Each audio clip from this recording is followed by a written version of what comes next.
148장이요. 148장. 이거 좀 낮은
얘기 많이 드려야 돼.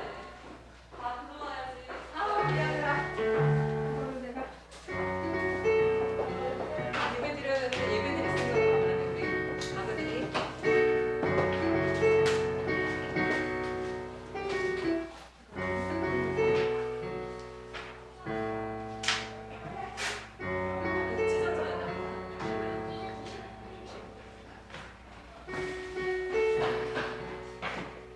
네임펜이 따로 있나?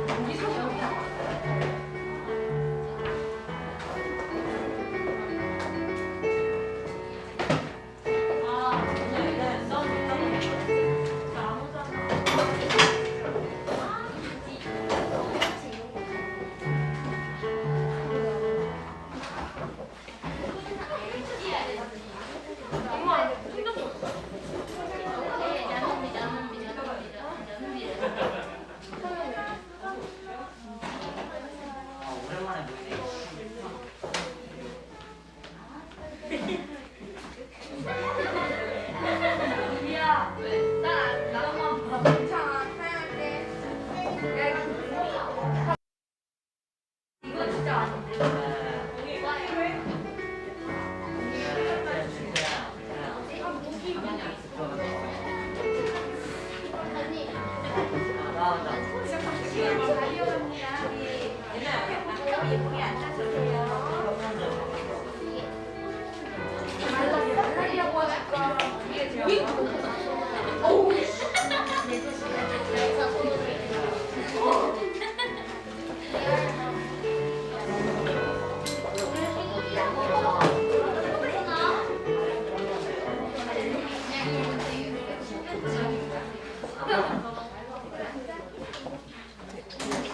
이걸로 들고 합니까?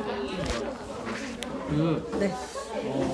일단은 모음들이 많아가지고 네. 이 마이크로 하시고 이것도 이렇게 같이? 방송용이어서 어떻게 이렇게 해볼까요? 네. 뭐 적당히 네. 네. 안녕하세요. 우리 주니어교회 교우님들, 또 우리 어린이, 또 학생분들 안녕하십니까? 한 주 동안 잘 지냈어요?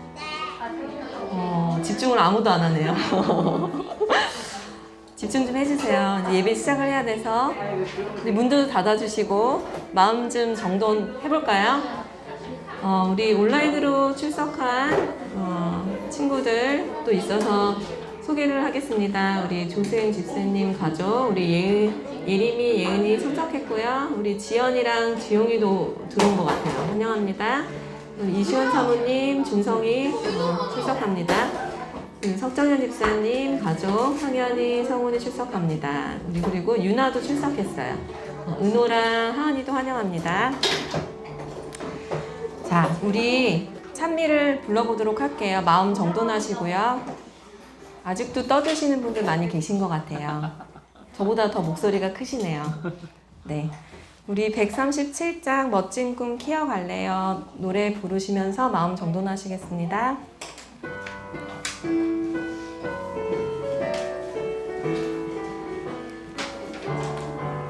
아직 어리고 키도 작지만 내 꿈은 우주야 해. 은하수 건너서 구름 사이로 나르는 빙선. 두 눈을 꼭 감고 하늘 날아들어 예수님 나를 위해 준비하신 성경 말씀 마음에 새겨 멋진 꿈 키워. 한 번 더 할게요. 나 아직 어리고 키도 작지만 내 꿈은 우주 여행. 은하수 건너서 구름 사이로 나르는 빙선. 두 눈을 꼭 감고 하늘 날아들어요 예수님 나를 위해 준비하신 성령 말씀 말씀 마음에 새겨 멋진 꿈 키워갈래요. 자, 우리 친구들 앞에 좀 봐주시고요. 오늘 가사처럼 여러분들 꿈을 키워가고 계시나요? 또 내일 모레면 우리 또 6학년 친구들 입시가 있어가지고 마음이 또 되게 싱숭생숭하고 떨리기도 하고 그런 것 같아요. 준비한 실력들을 잘 발휘해서 또 좋은 결과가 있기를 간절히 소망합니다. 이번엔 다른 찬미를 한번 해볼게요. 148장 내가 가진 것 세어볼까요?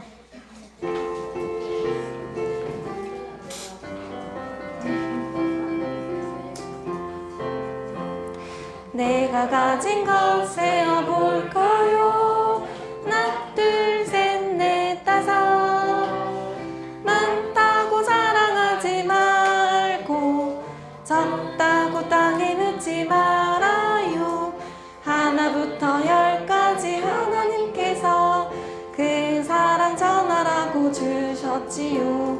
예수님이 오셔서 기뻐하시며 잘했다 칭찬하실 때까지 작은 일도 감사한 마음으로 열심히 하는 주님께 순종하는 하나님 자녀 되어요. 한 번만 더 불러볼까요? 내가 가진 것 세어볼까요? 하나 둘 셋 넷 다섯. 많다고 자랑하지 말고 적다고 땅에 묻지 말아요. 하나부터 열까지 하나님께서 그 사랑 전하라고 주셨지요. 예수님이 오셔서 기뻐하시며 잘했다 칭찬하실 때까지 작은 일도 감사한 마음으로 열심히 하는 주님께 순종하는 하나님 자녀 되어요. 네, 감사합니다.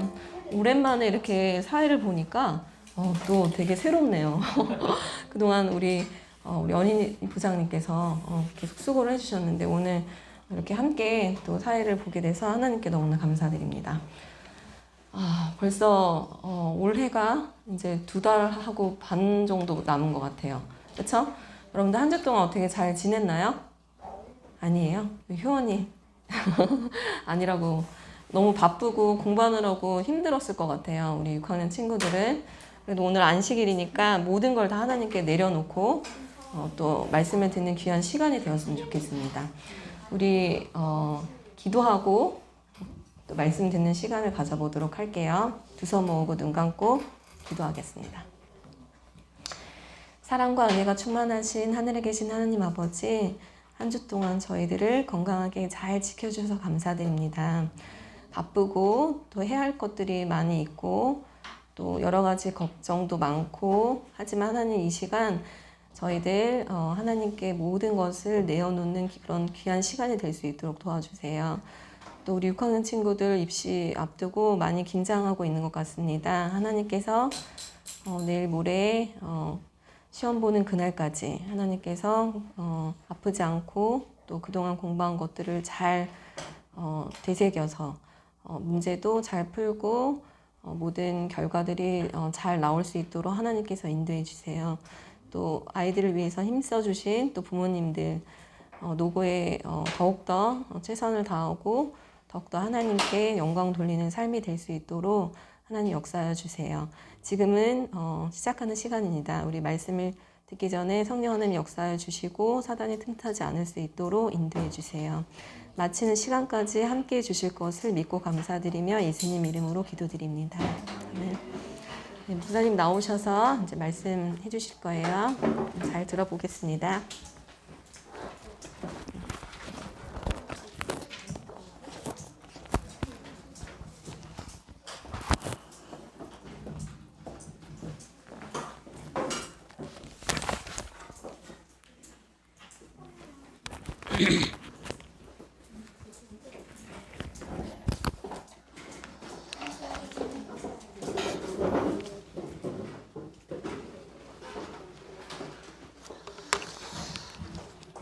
자, 인사하도록 하겠습니다. 여러분 안녕하세요.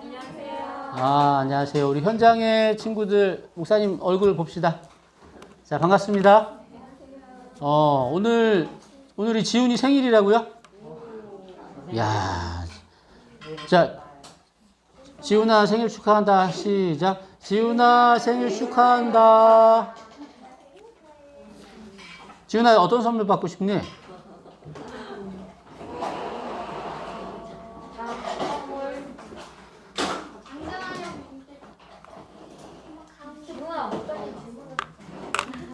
야, 벌써 지나갔어요, 이제. 바로 나와야 되는데 안타깝습니다. 다시 다음 내년 이맘때 컨티뉴. 갖고 싶은 거 없어요? 선물? 없어요? 뭐요? 기프트 쿠폰. 알겠습니다. 기프트 쿠폰, 혹시 우리 친구들, 동생들, 형아들, 우리 지훈이에게 기프트 쿠폰을 선물로 주면 지훈이가 좋아할 것 같습니다. 자, 우리 정원석 집사님 가정, 우리 규태, 그 다음에 제인이 제소, 우리 유현이네 가족, 우리 민선의 가족, 하늘이네 환영합니다. 자, 우리 바로 말씀 시작할게요. 오늘은 왠지, 그래도 보여드려야죠. 현장의 후끈한 분위기를 보여드리겠습니다. 이렇게 맨 앞에 이렇게 황승현 집사님이 이렇게 딱 앉아 계시니까 뭔가 왠지 모를 이렇게 무게감이 느껴지네요.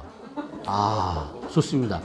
우리 김지영 집사님이랑 같이 맨 앞에 앉아 주셨고요. 우리 가훈이가 왔습니다. 가훈이 반갑습니다. 반가워요. 그리고 우리 친구들, 우리 변함없이 함께하는 친구들 함께 해주고 있습니다. 아직도 혹시 자리가 없어서 못 오시는 분들 계시면 많이 오시면요. 바꾸든지 할게요. 다른 장소로. 여하튼 금요일에 집에서 예배 드리는 거 참 좋습니다. 그러나 가능하면 교회에 나오셔서 예배를 드리는 것이 상황이 되신다면요.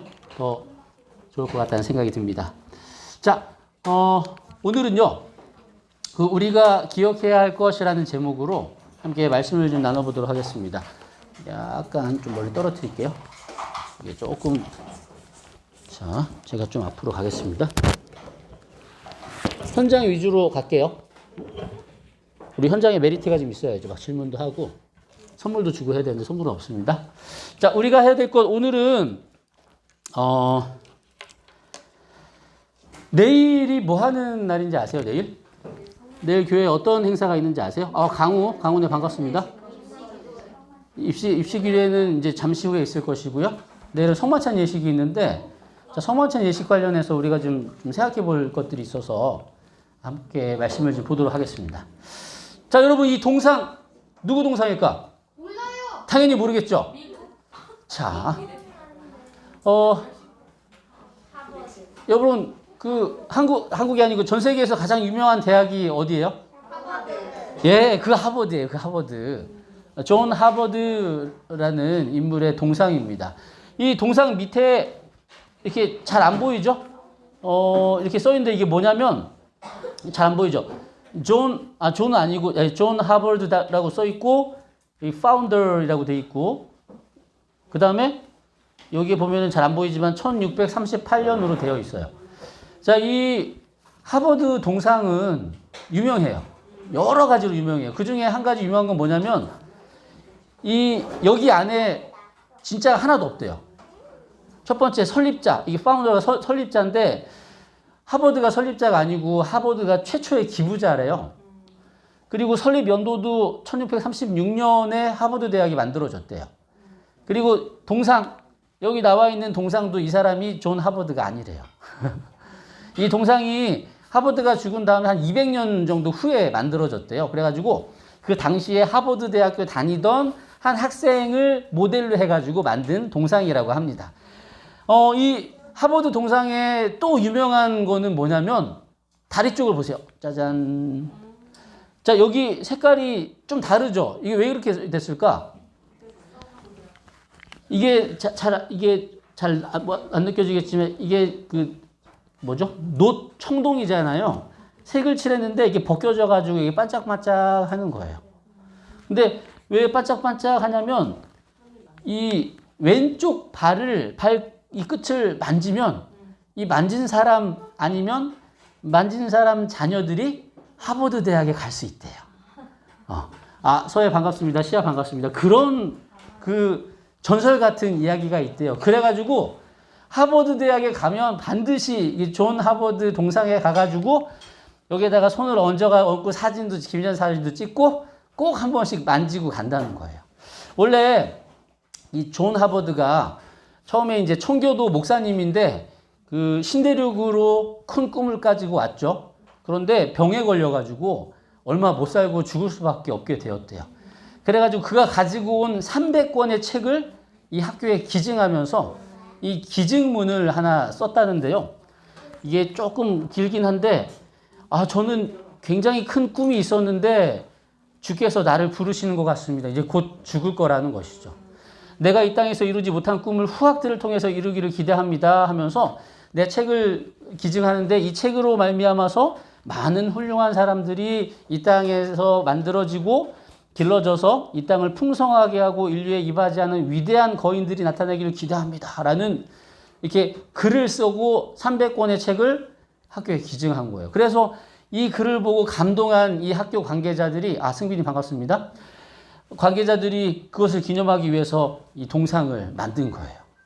근데 이 동상을 만든 것은 이 사람의 정말 헌신적인 마음과 이 학교에 대한 애정이 너무너무 감사해서 만들었는데 요즘에는 사람들이 하버드 동상을 보면 그것에 대한 생각은 하지 않고 발만 만지고 가는 거죠.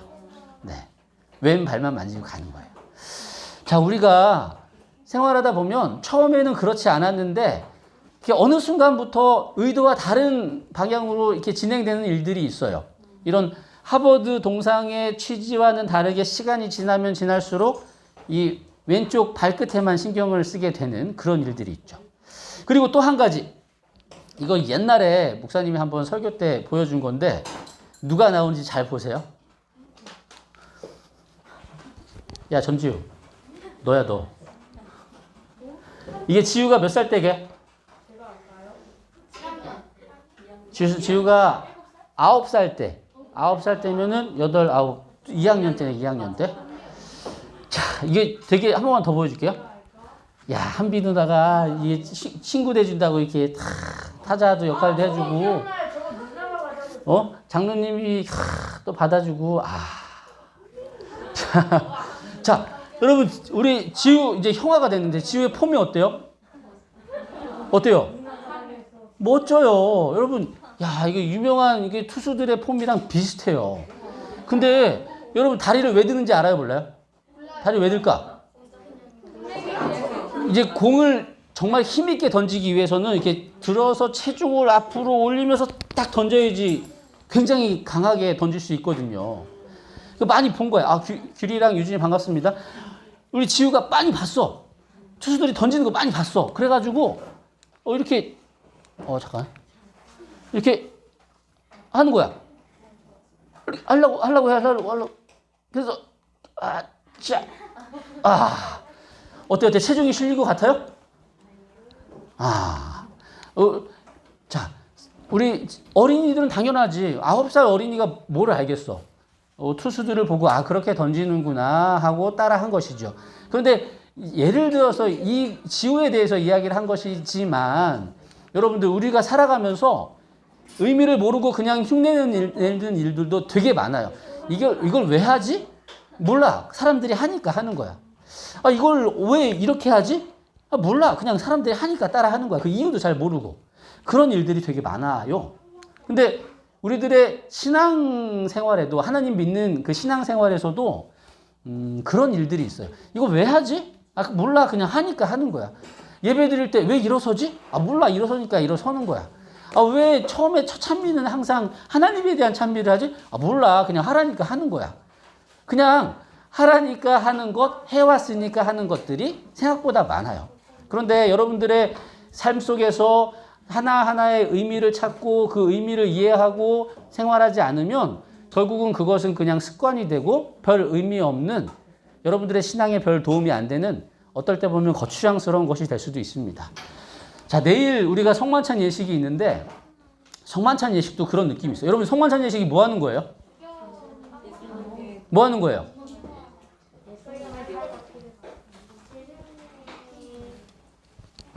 뭐 하는 거예요? 떡이랑 포도주 먹는 거죠. 그리고 떡이랑 포도주 먹기 전에 뭐 해? 발 씻어. 발은 왜 씻어?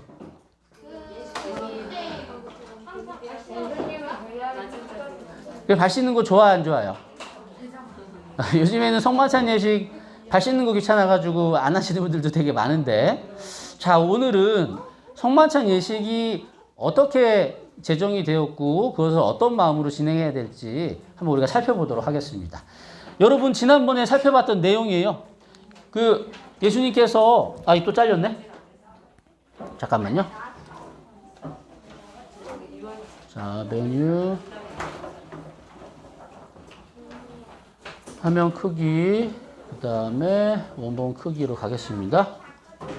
자, 예수님께서 베드로와 요한을 보내시면서 이제 마지막 만찬을 하시려고 하시는 장면입니다. 그래서 예수님께서 말씀하시기를, 자, 마을로 가면은 항아리를 메고 가는 사람이 있을 거야. 그 사람 따라가서 우리 선생님께서 6월절 먹을 객실이 필요하다라고 말씀하셨다라고 이야기를 하면 객실을 준비해 줄 거야. 그래서 실제로 그렇게 했더니 물을 메고 가는 남자가 보였고 따라가가지고 그렇게 이야기했더니 넓은 다락방을 얻을 수 있었죠. 그래서 6월절 이제 식사를 준비했습니다. 그리고 나서 날이 저물 때 예수님께서 12제자와 함께 이제 식사를 하시려고 앉으셨어요. 근데 식사하시기 전에 먼저 뭘 하셨냐면 일어나셔서 옷을 벗으시고 수건을 허리에 두르시고 한 사람씩 발을 씻겨 주시는 거예요. 베드로에게 발을 씻겨 주시려고 그랬더니 베드로가 이야기합니다. 아이고, 저를 어떻게 씻겨 주시는 거예요? 안 됩니다. 라고 그랬더니 예수님이 말씀하시기를, 야, 네가 지금 어떤 의미인지 잘 모르겠지만 나중에는 알게 될 거다. 라고 하시면서 씻겨 주시려고 하는데 베드로는 계속해서 아닙니다. 저는 절대 발을 들일 수가 없습니다. 그랬더니 예수님이 말씀하시기를, 내가 너를 씻어주지 않으면 나는 네 친구가 될 수 없다. 너랑 나랑 별 관계가 없는 거야. 그랬더니 베드로가 그러면 만약에 씻어주실 거면 발뿐만이 아니고 머리부터 발끝까지 다 씻어주십시오. 그랬더니 예수님께서 말씀하시기를, 이미 목욕한 사람은 온몸으로 깨끗하니 발만 씻으면 된다라고 말씀하시고 발을 씻겨주시죠. 그리고 나서 다 씻어주신 다음에 겉옷을 다시 입으시고 식탁에 앉으셔서 제자들에게 물어보십니다. 내가 너희에게 발 씻긴 것을 그 뜻을 알겠니? 그리고 나서 말씀하신 게, 선생인 내가 너희의 발을 씻어 주었으니 너희도 남의 발을 씻어 주는 게 씻어 주어야 옳지 않겠느냐? 내가 너희에게 베푼 것 같이 너희도 남에게 베풀도록 내가 모본으로 보여준 것이다 라고 말씀하셔요. 그리고 나서 그들이 식사하고 있는데 예수님께서 떡을 떼가지고 축복하시고 떼서 제자들에게 하나씩 주시는 거예요. 그러면서 말씀하시기를, 자, 먹어라. 이것은 내 몸이야.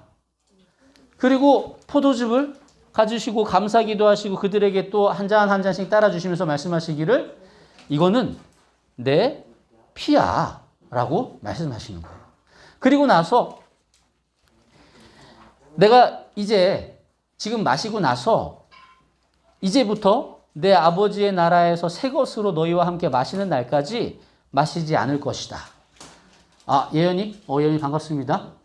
자, 어떤 의미인지 아시겠죠? 내가 지금 이거 마시고 십자가에 달려서 죽을 것인데 또 우리가 마실 날이 있을 것이다. 그게 언제냐면 새 나라에서 예수님이 다시 오셨을 때, 자, 그곳에서 떡과 포도즙을 다시 먹게 될 것이다 라고 말씀하신 거예요. 자, 이 6월절 이 식사가 예수님께서 이 6월절 먹기를 원하였다라고 말씀하세요. 예수님께서 돌아가시기 전에 이렇게 유언처럼 하시고 싶은 말씀이 있으셨어요. 제자들에게 가르쳐 주시고 싶은 게 있으셨어요. 그래서 이 6월절 먹기를 진짜 내가 기대하고 원했는데, 왜냐하면 예수님의 살과 피를 상징하는 떡과 포도즙을 먹고 마시면서 내가 곧 죽을 건데, 곧 내가 죽지만 나의 그 희생을 통해서 너희들이 구원받을 수 있어. 너희들 배고프지? 근데 떡이랑 포도즙 먹고 마시니까 배부르지? 그러면서 살아갈 수 있지? 그런 것처럼 내가 너희들에게 떡과 포도즙이 될 거야. 나를 먹고 마시면서 나를 믿고 나를 의지하면서 너희들은 살아갈 수 있어. 내가 죽더라도 용기를 내고 희망을 잃지 마라. 라도 희망을 주시기 위해서 마지막 식사를 같이 하신 거예요. 그리고 나서 떡과 포도즙이 내 살과 내 피라라고 말씀하신 거예요. 그렇게 그 마음으로 권면하고 싶으셨는데 보세요. 그들 사이에 그중 누가 크냐 하는 다툼이 일어났어요. 제자들끼리 다락방으로 이동하는 중에도 서로 싸웠어요. 야, 네가 높아, 내가 높아. 그리고 먹다가도 싸웠어요. 네가 높아, 내가 높아. 그러니까 이 떡이랑 포도즙을 나눠주긴 해야 되겠는데 아직 이 친구들이 마음이 준비가 되지 않은 거예요. 그래서 예수님께서 먼저 모본으로 그들의 발을 씻겨주신 것이죠. 그러면서 내가 보여줬지. 너희들 서로 섬기면서 서로 씻어주어. 라고 말씀하시면서 발을 씻겨주신 거예요. 성만찬 예식의 가장 첫 시작은 발을 씻겨준 것으로 시작합니다. 성만찬 예식 전에 참여하는 세종 예식은 예수님의 모본을 따라 겸손한 삶을 살아가겠다라고 결심하는 시간입니다. 뿐만 아니고 여러분이 침례 우리 효원이가 침례받은 사진이에요. 자, 엄마가 자랑스럽게 카톡 메인 사진으로 올리셨길래 제가 이렇게 했습니다. 자, 침례가 뭐냐면 아시잖아요. 물속에서 잠기면서 내 죄된 자아가 다 죽고 다시 일어나는 것은 다시 거룩한 마음으로 거룩한 몸으로 다시 태어나는 이 예식이 침례 예식이에요. 물에서 죽었다가 다시 살아나는 것이 침례 예식이에요. 내 죄를 다 씻어버리는 것이 침례 예식이에요. 자, 효원이 언제 침례 받았지? 8월 27일. 바로 나오네. 연습했나 보다. 8월 27일 날 침례 받고 나서 죄를 좀 지은 것 같아요? 안 지은 것 같아요? 안 지은 것 같아요? 아, 대박. 아직까지 깨끗한가? 자, 침례 받고 나서 죄를 지을까 안 지을까? 침례 받으면 완전 예를 들어서 깨끗해졌잖아. 깨끗한 옷을 입었잖아. 근데 여기저기 다니면서 먹으면서 막 묻고 막 더러워지잖아. 그럼 어떻게 해야 돼? 또 죄를 지으면 어떻게 해야 돼? 다시 침례 받아야 되나?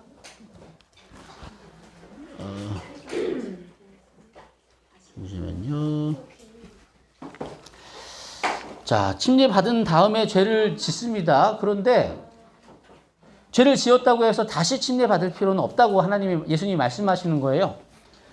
너 이미 목욕한 사람은 침례 받은 사람은 온몸으로 깨끗하니 발만 씻으면 된다라고 말씀하시는 거예요. 그래서 이 세종 예식 서로 발을 씻겨주는 예식은 예수님의 겸손의 모본을 따르겠다라는 의미뿐만이 아니고 그동안 지었던 내 죄를 다 물로 예수님께서 씻어주신다라는 그런 경험을 하는 것이 이 세종 예식입니다. 참고로 여러분들 이 성만찬 예식과 세종 예식은 일반적으로 침례를 받고 거듭남을 경험한 사람들이 참여할 수 있는 예식입니다. 그래서 원칙적으로는 침례받지 않은 어린이들은 참여할 수 없어요. 그런데 우리가 자녀들과 함께 그러니까 전혀 뭐 이렇게 말귀도 못 알아듣는 그런 자녀들이랑 같이 하는 것은 정말 의미가 없고요. 아직 침례를 받지 않았지만 예수님의 십자가의 사랑과 예수님의 가르침에 대해서 관심이 있고 함께 동참하고자 하는 마음이 있는 자녀들, 판단할 수 있는 자녀들이라면 정식은 아니지만 함께 참여하면 우리 친구들에게도 굉장히 큰 영적인 유익이 있을 것 같다는 생각이 있습니다. 그래서 내일 성만찬 예식이 있을 때 일단은 뭐 이게 원칙이라는 게 뭐 이렇게 하면은 죄고 이렇게 하면 하늘나라 못 가 이런 거 아닙니다. 다만 성경적으로 최선의 가이드라인을 준 것인데 내일 부모님들과 함께 참여하는 여러분들은 세종 예식과 같이 성만찬 예식을 참여하는 것은 굉장히 의미 있다고 생각합니다. 부모님들께서 옆에서 계속 이야기해 주시고 지도해 주시면 좋겠어요. 다만 혼자서 아니면 친구들끼리 참여하면서 장난하고 가볍게 생각하고 그것은 정말로 우리가 피해줘야 하는 거예요. 조심해야 하는 부분입니다. 그래서 내일은 특별히 자녀들과 함께 예배 드리시고 성만찬 예식에 참여하시면 좋겠고요. 그리고 옆에 혹시 여러 가지 상황으로 인해서 우리 어린이들끼리 예배를 드리는 친구들이 있다면 그 친구들에게 또 좋은 조언과 좋은 것들로 이렇게 그 예식이 혹시 이제 흐려지지 않도록 잘 지도해 주시면 감사하겠습니다. 그래서 여러분들 세족 예식을 할 때 서로의 발을 씻어주기 전에 기도를 하잖아요. 그래서 여러분들이 기도를 할 때는 이런 내용들의 기도를 하면 좋을 것 같습니다. 겸손하게 살 수 있도록, 그리고 내 발이 씻겨짐을 통해서 내 죄가 예수님의 은혜로 그 보혈로 씻겨지는구나 라는 것을 우리가 실제적으로 느끼어 볼 수 있는 것입니다. 그리고 물론 상대방을 위해서 기도해 주는 게 참 좋고요. 그리고 예식이 진행되는 내내 내 죄를 씻겨 주시도록, 내 죄를 씻어 주시도록 기도하면서 내 죄를 회개하는 시간을 이 세종 예식 시간에 가졌으면 좋겠습니다. 우리 친구들끼리 하다 보면 막 장난치고 막 히히히히 하고 막 물 뿌리고 막 그렇게 하거든요. 그렇게 하지 않도록 우리 선생님들께서, 우리 어른들께서 보시고 지도해 주시면 감사하겠습니다. 그래서 세종 예식을 참여할 때 마음은요, 자, 씻을 때, 그러니까 씻길 때, 자, 여러분들이 발을 내밀고 상대방이 씻어줄 때는 어떤 느낌이냐면, 예수님께서 대신 씻어주시는구나. 예수님이 씻어주시는데 그 상대방이 대신 씻어주시는구나. 내 이기적이고 죄된 것을 씻어주시는구나. 예수님 감사합니다. 이것으로 저의 죄를 해결해 주시니 감사합니다. 라는 마음으로 그 예식에 참여하면 되겠고요. 씻어주는 사람 입장에서는 내가 예수님 대신에 상대방의 발을 씻겨주는구나. 예수님 역할을 하는 거예요, 여러분들이. 그러니까 장난할 수 없겠죠. 더 따뜻한 손으로 잡아주시고 기도해 주시고 격려해 주시면 좋을 것 같습니다. 자, 그래서 세종 예식은 죄를 씻고 겸손한 마음으로 성만찬 예식으로 가기 위한 단계예요.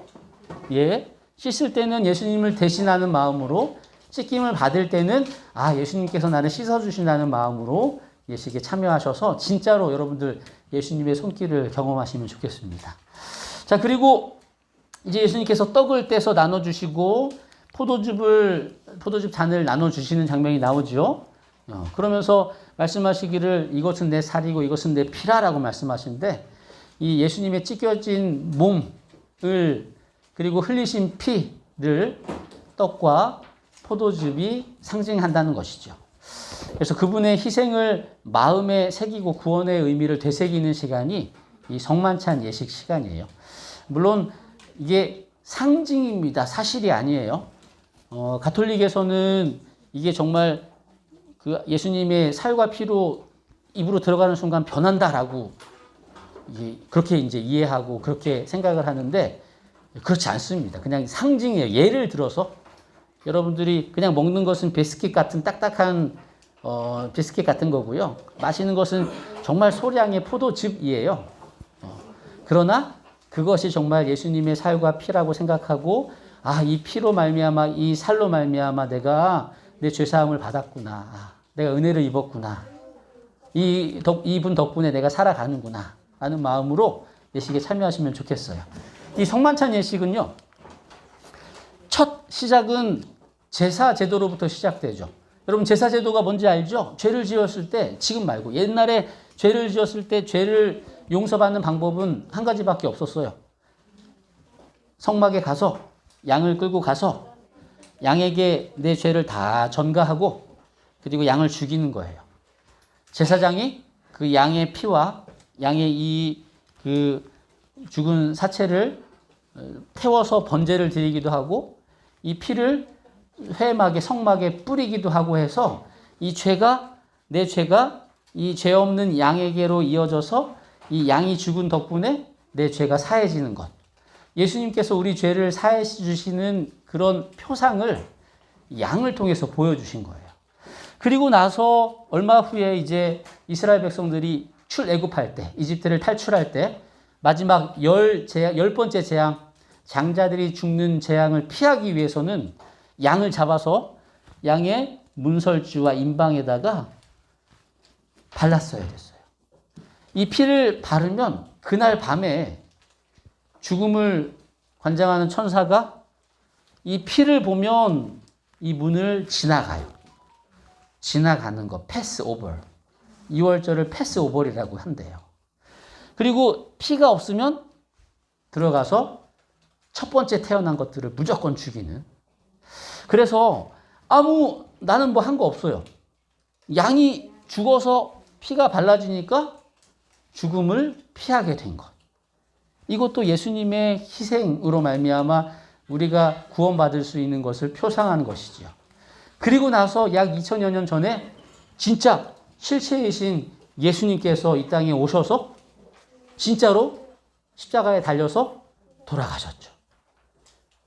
그래서 지금까지는 다 모형이었어요.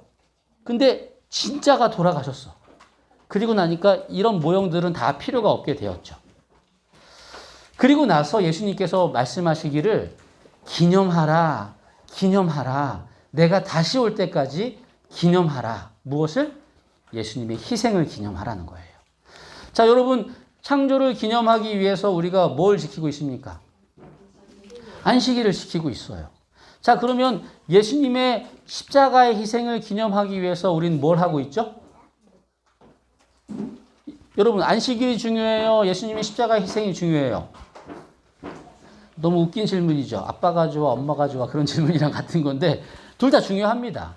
그래서 우리는 안식일을 지키는 거예요. 창조를 기념하기 위해서. 이 십자가의 희생을 기념하기 위해서, 물론 안식일도 이 내용이 포함되어 있습니다만, 성만찬 예식이라는 것은 예수님의 십자가의 희생으로 받은 구원을 기념하기 위한 예식이 바로 성만찬 예식이에요. 정말 생각보다 중요한 것입니다. 정말 중요한 거예요. 안식일만큼 중요한 것입니다. 그런데 너무 가볍게 그냥 아이고 맛있다, 이거 맛없네, 아이고 목이 막혀, 이렇게 조금이야, 이렇게 잡담하면서 장난하면서 참여할 예식이 아니에요. 정말 거룩하고 정말 진지하게 참여할 예식입니다. 만약에 참여하기 뭐하다, 집중이 안 된다 그러면 오히려 그 자리를 피해주는 게 그 함께 있는 분들에게 더 유익하고 도움이 될 수도 있습니다. 내일 여러분 참여하실 때 정말 정숙하게, 조용하게, 진지한 마음으로 참석하셔서 예수님의 십자가의 사랑을 한번 경험하시고 결심하는 시간 되셨으면 좋겠습니다. 자, 우리가 반드시 기억해야 될 것은 우리 예수님의 희생을 기억해야 합니다. 이 희생을 기억할 때 우리가 살아갈 수 있는 힘을 얻게 되고요. 우리가 어떻게 살아가야 될지 방향을 제시받게 될 것입니다. 여러분, 이게 누군지 아시죠? 이게 세월호 우리 친구들 아나? 네. 세월호 선장, 가장 배가 침몰하기 전에 가장 먼저 탈출한 이 파렴치한 세월호 선장이 있었는데, 이 세월호 사건 때 옛날 일인데 한 선장, 이 전재용 선장이라는 분이 갑자기 이슈가 됐어요. 왜냐하면 이 전재용 선장이 1985년 11월이었습니다.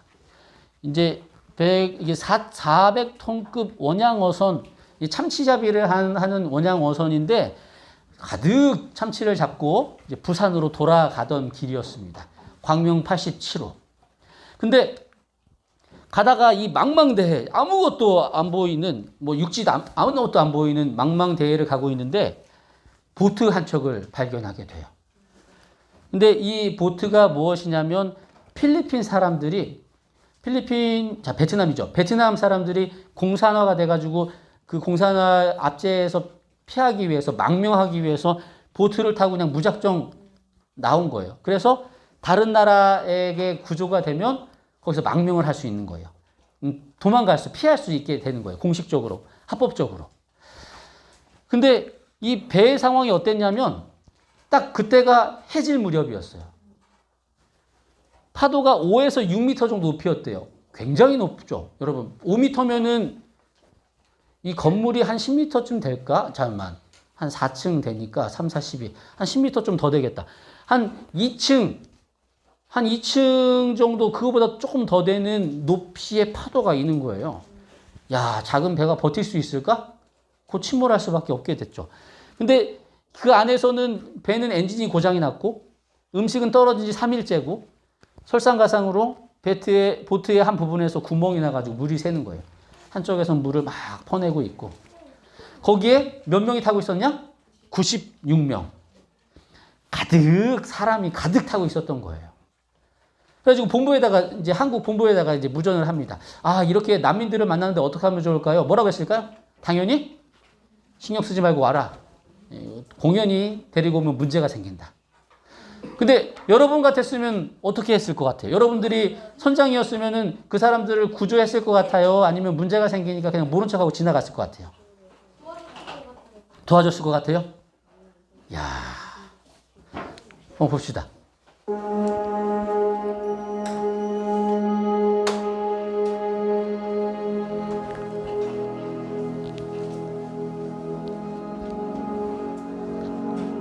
자, 11월 14일 난파선을 발견합니다.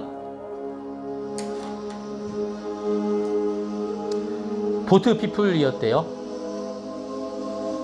보트피플이 뭐냐면 이제 월남이 망하면서 공산화가 된 베트남에서 보트로 탈출하려고 하는 사람들을 보트피플이라고 했는데요.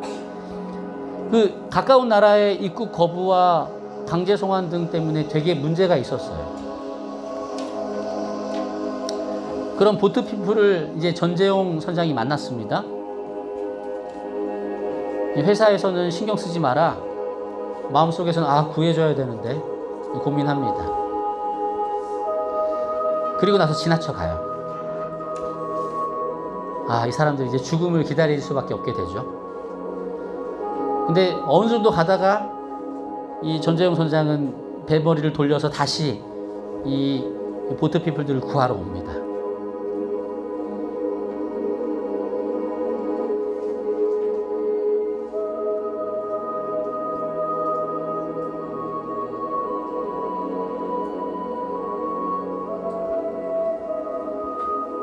선장인 내가 책임진다 라고 하고 이 96명을 데리고 부산항까지 이제 열흘 동안 항해를 합니다.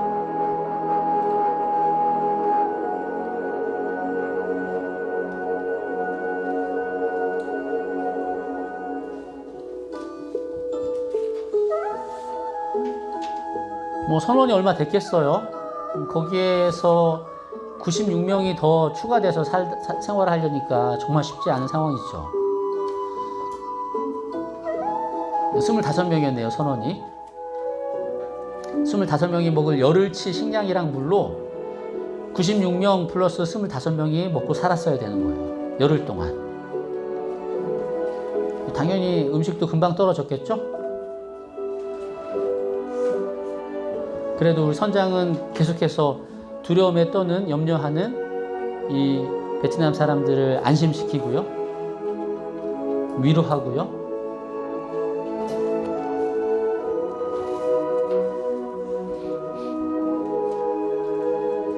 그렇게 1년 반 동안 부산에 있는 난민수용소에서 있다가 이제 원하는 곳으로 망명할 수 있게 되었죠. 대부분이 아마 미국으로 갔던 것 같아요.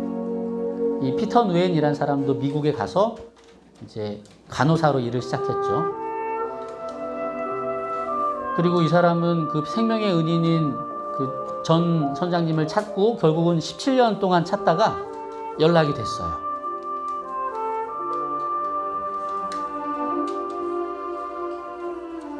근데 그 첫 편지의 맨 마지막 부분에는 이 피터 누엔 부부가 놀랄 만한 내용이 있었는데 도착하자마자 이 전재용 선장은 회사로부터 해고 통지를 받은 거예요. 말 안 들었으니까. 그리고 나라에 불려가가지고 조사받는다는 것은 고문당했다는 거예요. 그리고 그런 문제를 일으켰기 때문에 선박회사에다가 이력서를 넣어도 선장으로 뽑아주는 회사가 아무 회사도 없었고요. 결국은 고향으로 가서 이제 몽개 양식업을 하면서 생계를 유지하고 있었습니다. 그리고 마지막 내용은 이런 내용이었는데요. 제가 보트피플을 구조할 때 저의 미래와 경력까지 희생해야 한다는 것을 이미 알고 있었습니다. 그런데 저는 지금까지 96명의 생명을 살린 저의 선택을 한 번도 후회한 적이 없습니다. 2004년 드디어 두 사람의 만남이 이루어졌다. 피터 누엔과 수많은 베테랑인들 취재진이 전선장을 기다렸다.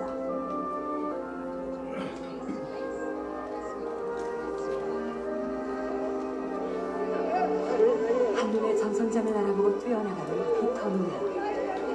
10분여 만에 이루어진 극적인 만남이었다.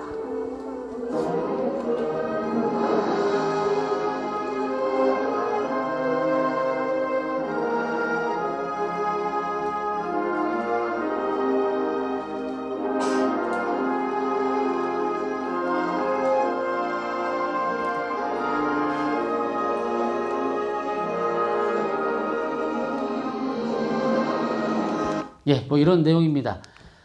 이 전재용 선장은 선택해야 될 상황에서 자기가 난민들을 구하면 어떤 일이 일어날지 알고 있었어요. 일자리도 잃고 내 가족들의 편안한 삶도 다 사라질 거 알고 있었습니다. 그런데 그런 거 다 포기하고 그 96명을 구원한 거예요. 그리고 나서 이야기하기를 그 결과도 후회만 없이 생활하시는 이 전재용 선장님은 그 결과에 대해서 나는 후회 없다. 다음에 기회가 있더라도 나는 내 전 재산을 잃더라도 내 상황이 좋지 않게 될지라도 96명의 생명을 나는 살리겠다라고 이야기한 것입니다.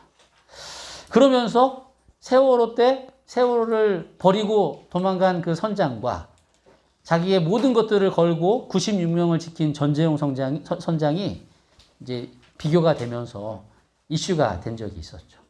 모든 사람들이 이 전재용 선장을 떠올리면서 정말 대단하다고 손을 치켜들었습니다. 근데 사실 여러분들 정말 대단한 분이신데 마찬가지로 예수님을 생각할 때 우리는 더 손을 높이 들지 않을 수가 없어요. 왜냐하면 이 전재용 선장의 희생과는 비교할 수 없을 정도로 하나님의 아들이신 예수님께서 인간으로 오셔서 정말 하나님과 멀어지고 더 이상 하나님을 만나지 못할지라도 인류를 구원하겠다라는 마음으로 십자가에 달려 돌아가신 것이죠. 그러니 우리는 그 사랑에 감사하고 감동하고 계속해서 그 사랑을 생각하면서 용기를 얻고 마음이 따뜻한 뜨거운 마음으로 살아갈 수밖에 없게 되는 것이죠. 여러분, 구원받은 사람들의 삶이 어떨까요? 96명의 삶은 어땠을까? 구원받은 96명의 삶은 어땠을까? 자, 이 피터 누엔 같은 경우는요, 먼저 도착해가지고 안정된 직장을 구하고 베트남에 있는 가족들을 부양하려고 먼저 최선을 다했습니다. 그리고 나서 가족들을 미국으로 데리고 오려고 했는데 그것보다 더 먼저 한 일이 뭐냐면 전재용 선장을 찾았어요. 계속해서 찾았습니다. 17년 만에 결국은 찾았잖아요.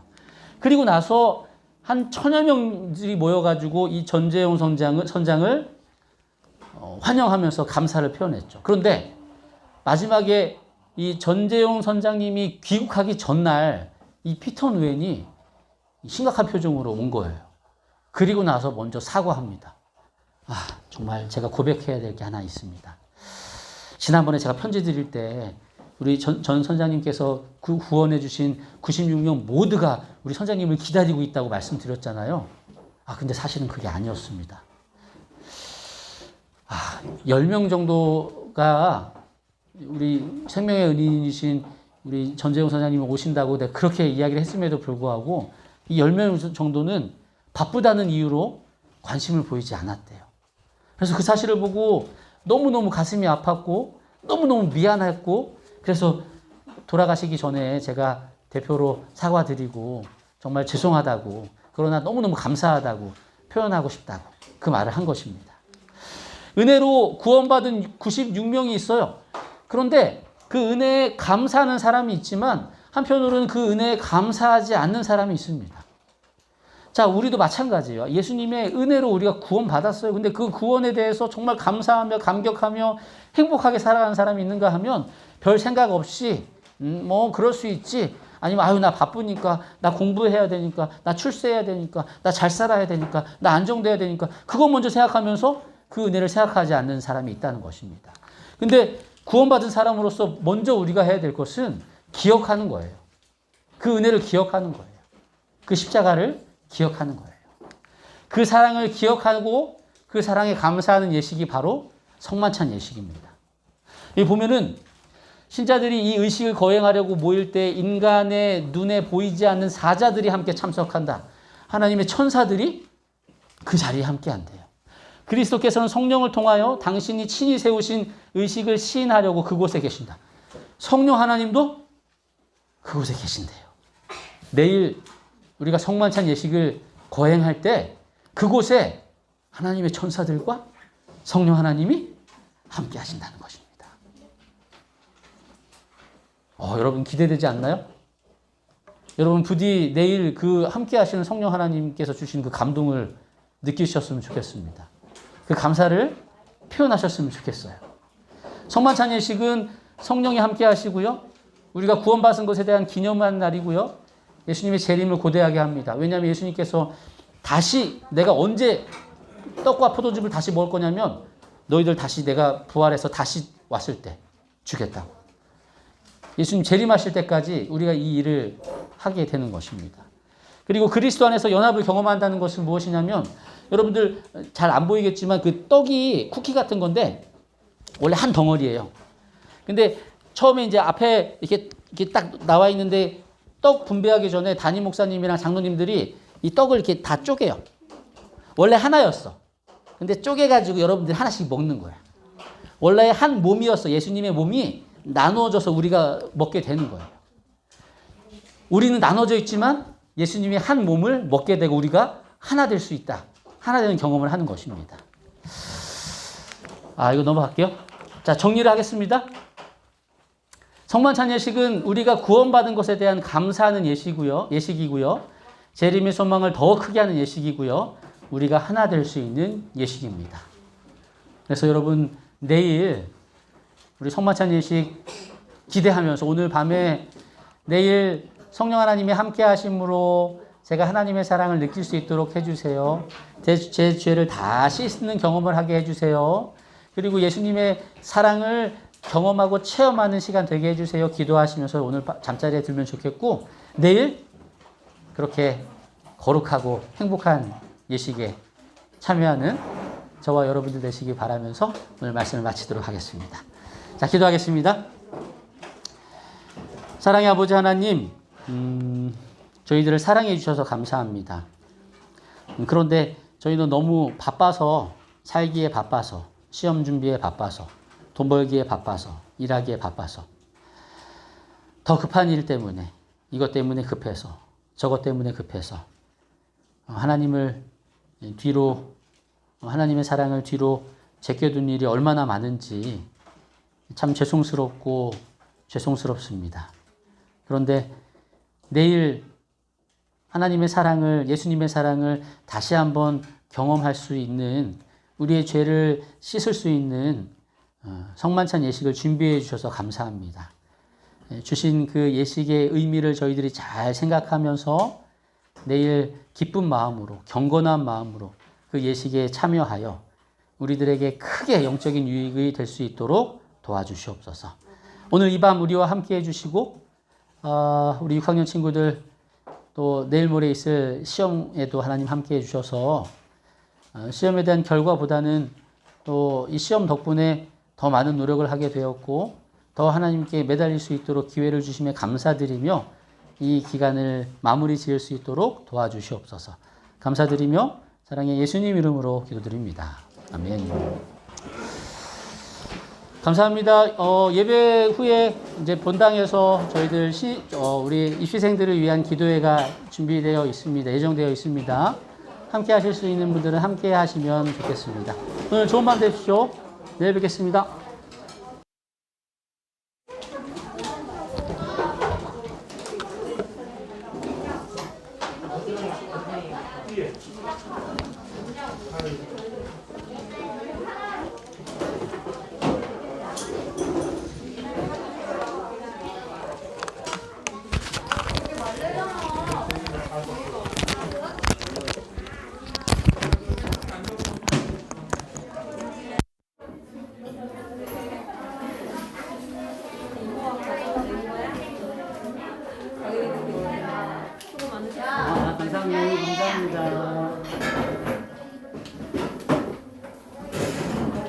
목사님 위에 아직 안 끝났죠? 아, 오케이. 오, 예쁘다. 고마워. 오, 되게 예쁘다. 크기가 너무 많이 예쁜데? 네, 주인이, 야, 주인적들이 좋아하는구나. 근데 이거 뭐 가져올게요.